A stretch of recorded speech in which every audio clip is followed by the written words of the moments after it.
Hello,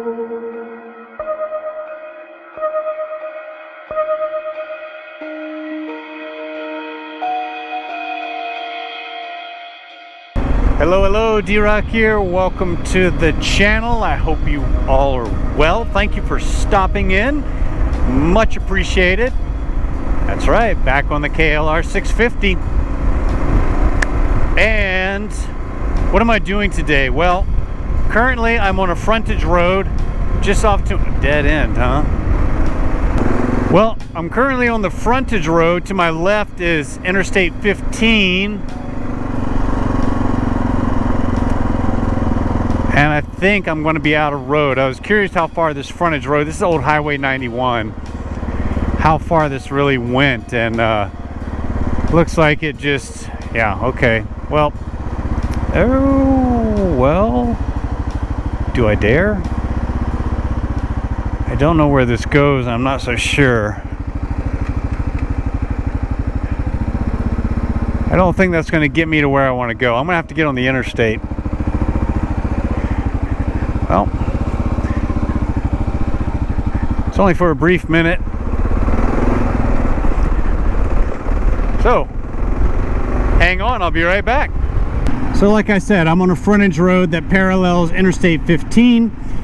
I was hoping that this frontage road would make it all the way out to the Browse exit number 30, but it looks like it'll just peter out just after the Toquerville exit. It turns into a dirt road, and I'm not so sure how far that dirt road goes, but it didn't look like it was going where I was going, so I need to backtrack and get on the interstate and ride north for a few more miles and get off at the exit I want to get off on. So if you're curious as to how a pair of Dunlop D606s ride on a KLR650 on the interstate, we're about to find out, folks. All right, here we go on the interstate. The wind's is howling today, but it is kind of at my back at this point, so I think we'll be okay. I hope we'll be okay. Good clean fun coming up.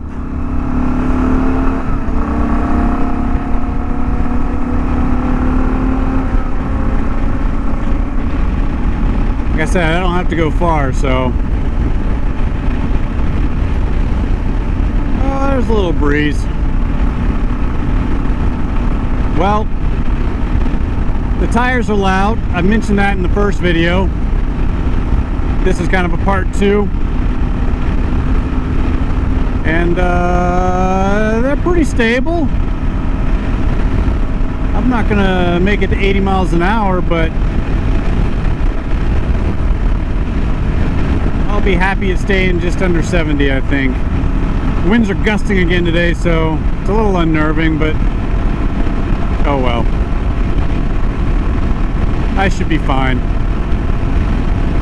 Yeah, so that dirt road definitely was not going to where I was going. I can see right now.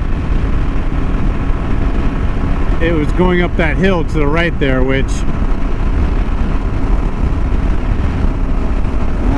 might have been interesting to ride up, but we're not doing that today. That might be a job for the Honda. That one's pretty steep. All right, there's my exit. Browse 1 mile, so no big deal on the interstate.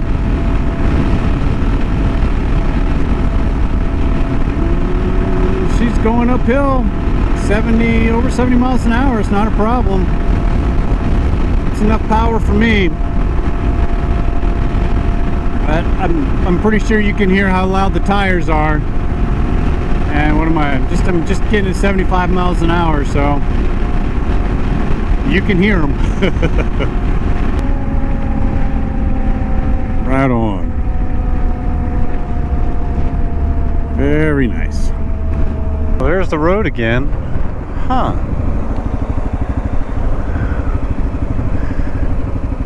So I just had to get off the frontage road for a second, but it looks like there was a pretty big ravine, so that dirt road must have went up and around it. Would the KLR have been okay on that? I don't know. There's a pretty steep climb up there, but why am I out here is the better question. What I'm doing is recently I did a video where we hiked to this big old sequoia tree out here in the Pine Valley Mountains, and we ended up walking the dirt road, which is 4 miles in, and it was a great walk. But I was like thinking that it would be a great motorcycle ride, so that's what I'm up to today.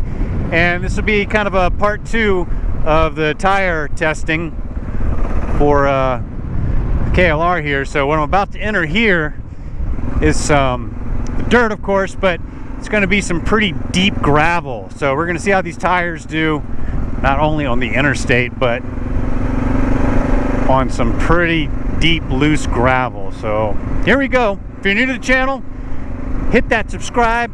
Helps us out tremendously. Join us for the ride, man. Let's do it. All right, here we go. Yep. I'm not doing anything fast on this part. This section of the dirt road is, if I can remember correctly, kind of steep, kind of loose, and some deeper gravel. So get a good idea of how these tires will handle on that. And then I'll get to a gate. Past that gate, the road becomes, I guess you could say, better as far as gravel wise. It's not quite as deep or loose. And then I'll make my way up to the Sequoia Tree. Yeah, sounds pretty cool. So right now the bike is squirrely. It is squirrely.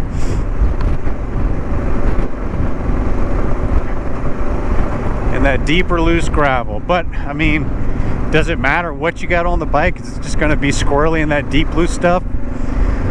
At this point, I've tried stock tires on KLR650, a Honda 300, CRF 300L, XT250, Royal Enfield Himalayan. Whatever tires they had stock, they were all pretty squirrely and deep loose gravel. And I've also rode Tusk D Sport tires and Kenda 270 tires. And in deep, loose gravel, they're all pretty squirrely. So I don't know what I'm expecting out of these in this terrain. Yeah. She's squirrely, so I'm anticipating laying the bike down today. Maybe multiple times. I'm going to try to avoid that, but going to go ahead and put that out there in case I do. I won't be surprised.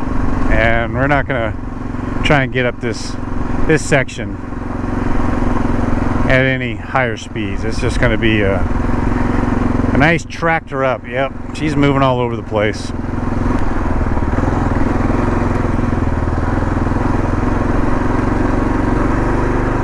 So I think we got some tight corners too, which in deep loose gravel, tight corners, slow speeds makes it a little interesting.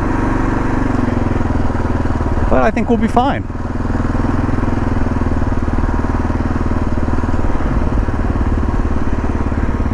And if you're curious, we're in Forest Service Road 037. And if you're not from the area, I'm in Southwestern Utah, coming out of St. George. So, this isn't that bad actually. But I'm taking it easy because someone else might be coming down this thing very fast, and if I got a ditch, I want to be able to.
So now it's like, oh, there we go, soft sand mixed with gravel,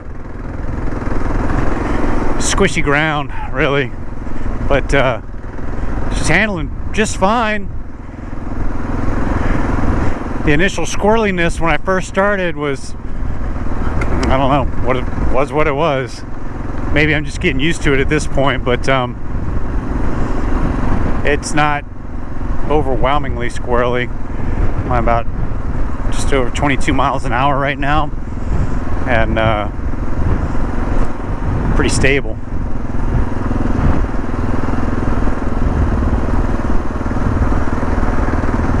There we go. That's the stuff there.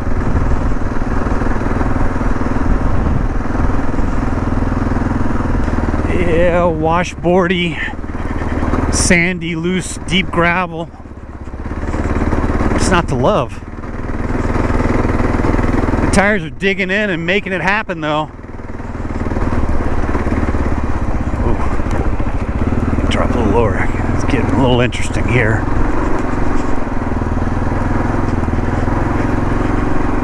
Yeah, well, I think, oh, here's the gate. Handled that great. I'd say they handled that great. So this is where we parked and walked, and the dirt road's pretty hard packed from this point, and about 4 miles to this to get to the Sequoia Tree. So we'll be there a lot quicker on the bike than walking. It's a great ride from this point, I think. It's a pretty narrow road, so you just want to be aware. I guess you'd call it a single track. Not in that idea of it, but a single vehicle. It's not going to give you much space from that, as you can tell. But it's fantastic up here.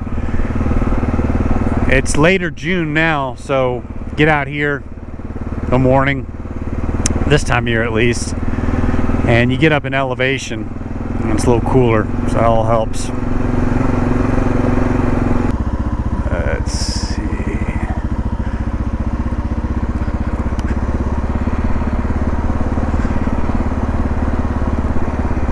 Kind of chunky, but more hard packed at this point. Oh, here we go. Some ATV action, that's all right. What's up?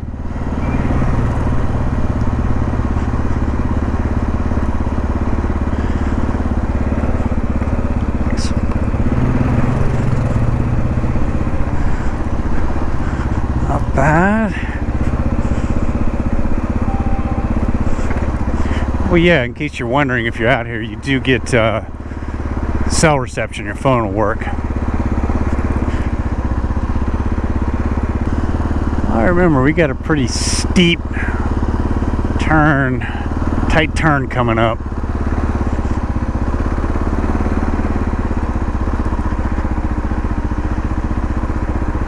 So if we're going to lay the bike down, it's going to happen pretty soon. Yeah, right here. Oh yeah, it's loose too. Great. Just want to make sure no one's coming down. So I'm gonna have to go wide on this. I don't see anyone. Oh, it's not bad. All right. This section right here is a little steep and narrow, so see what we run into. Hopefully nothing. I'll just keep her in first and tractor up this thing, because if I got a ditch, well, to my right is nothing fun, let me tell you.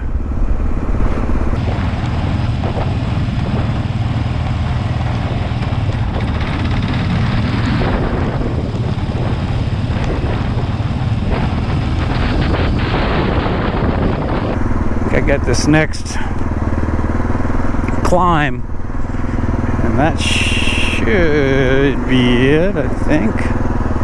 up this here. Make sure no one's coming down. I think I'm good to go.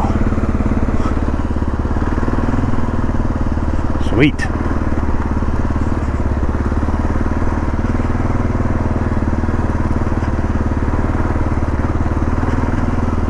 Yeah, wow.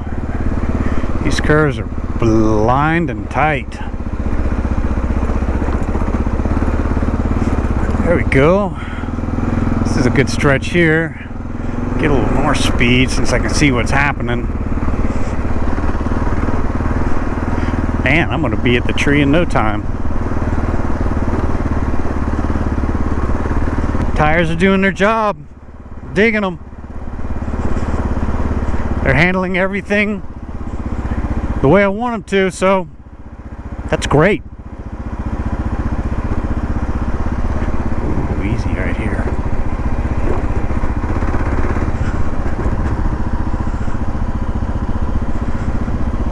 Man, this is actually a really chill ride. Now I know this road's been graded recently, but it can get a little bad, probably after the winter, some rain. But I'm not sure how frequently they grade it, but it's not bad at this point. So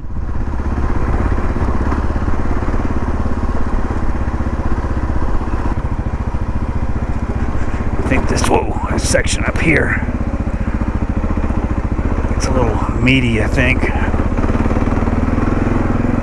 It's not bad.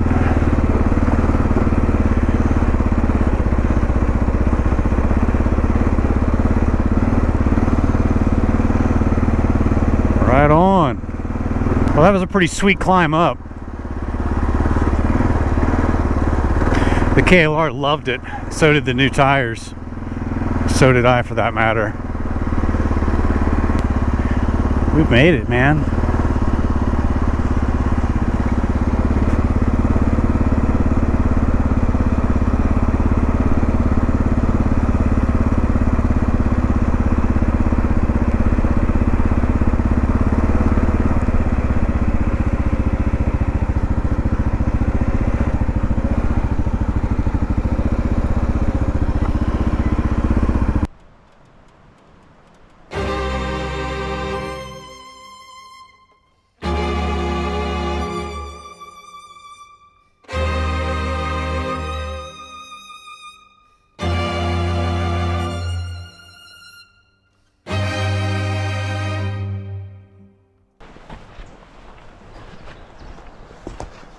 There you have it.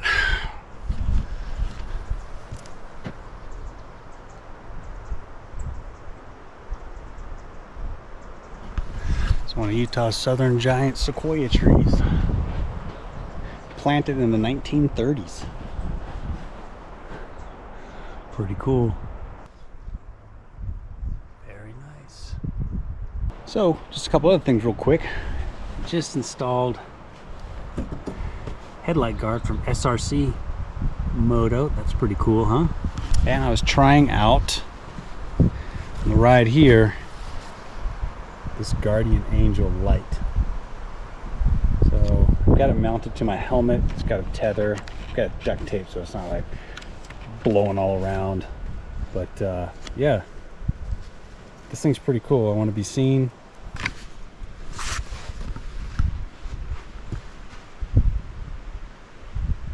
So I thought I'd give that a shot.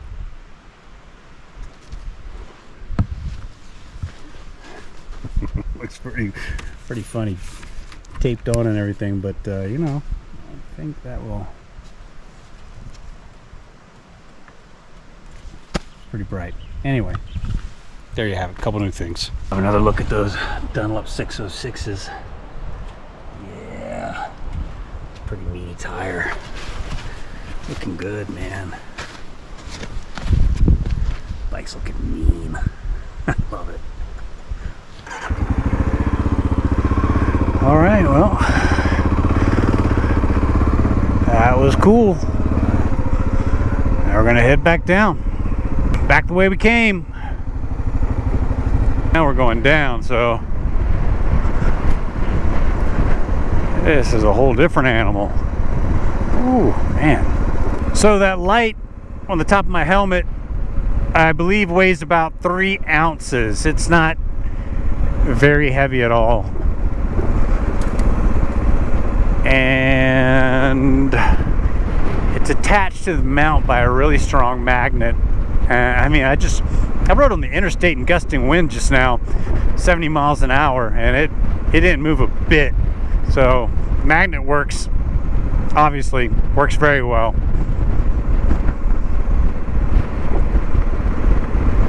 So I thought it'd help out, you know, any little thing to add visibility. Supposedly you can see the light 5 miles away, so, you know, hey man, anything that gives you an edge.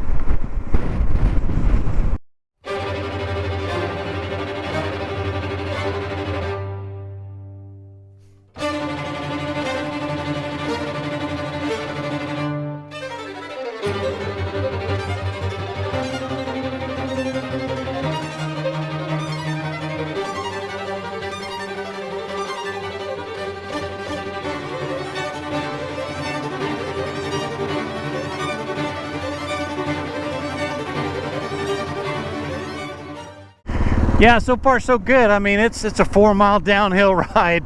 So now you get through the twists and turns, and it's not bad.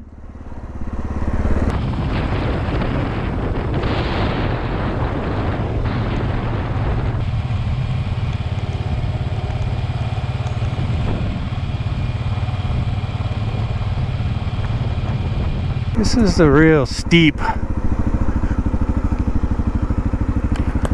tight curve here. Well, hopefully no one's coming up because it's narrow. We're gonna just take this real easy.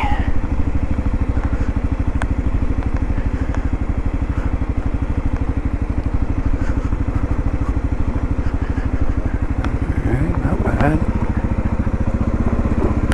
Ooh, okay. Coming up, good.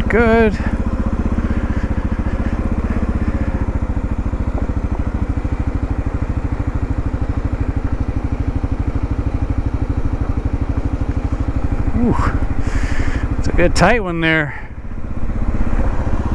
Right on.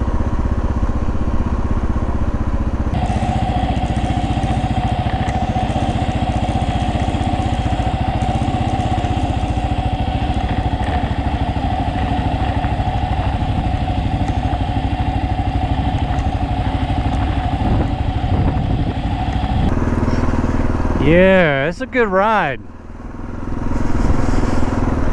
For sure. Some interesting terrain.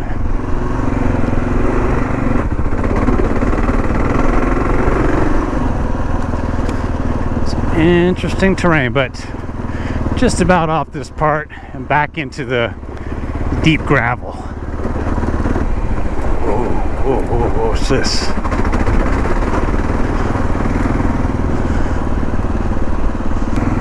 Alright. Okay, gate's right up there.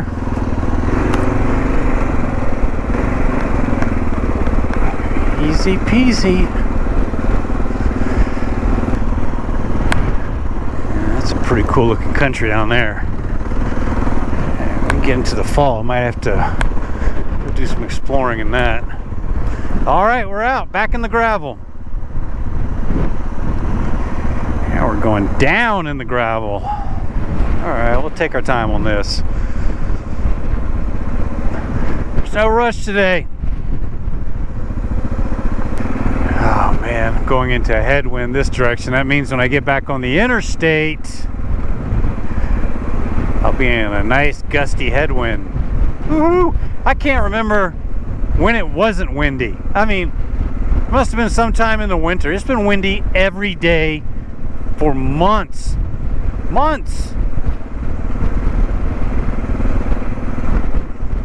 Up with the wind. Give us some rain. Yeah, so she kind of slips and slides a little bit in the deep, soft gravel. But I mean, like I mentioned in the beginning, I kind of expected it to be that way. So, no big deal.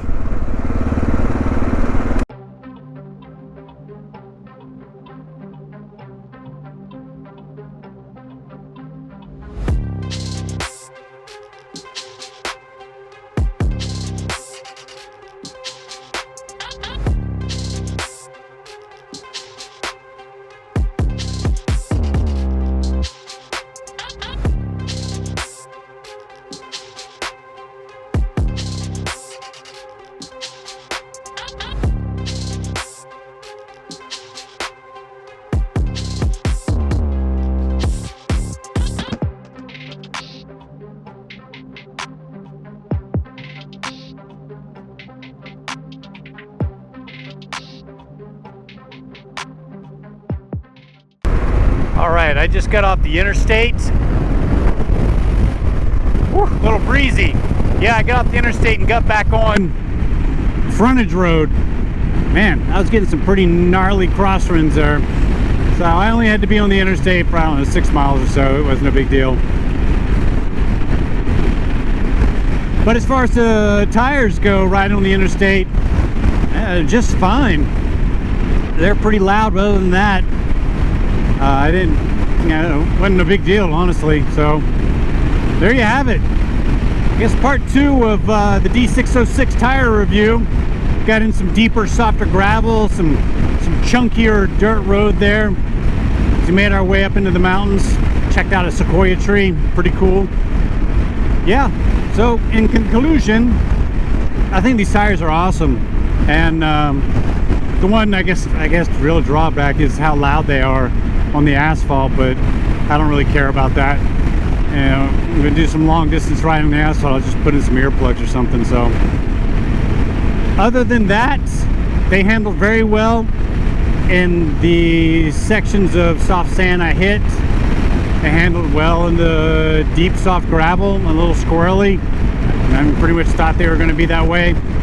They ride fine on the asphalt. I mean, I don't see many cons with them, so hopefully, like I mentioned in the first video, I can get 2,000 miles out of them. We'll see. So, thank you very much for watching. If you're new to the channel, please consider subscribing. That helps us out tremendously. We also do have merchandise available. Jen created a pretty cool logo. The link to that is in the video description. So if you have a look there and decide you want a neck gaiter or a koozie or a t-shirt or a coffee cup, all those proceeds go to helping out the channel. Supporting the channel is awesome. So thank you all for your consideration and your time. Please stay safe out there. We will see you next time. D-Rock out. Adios.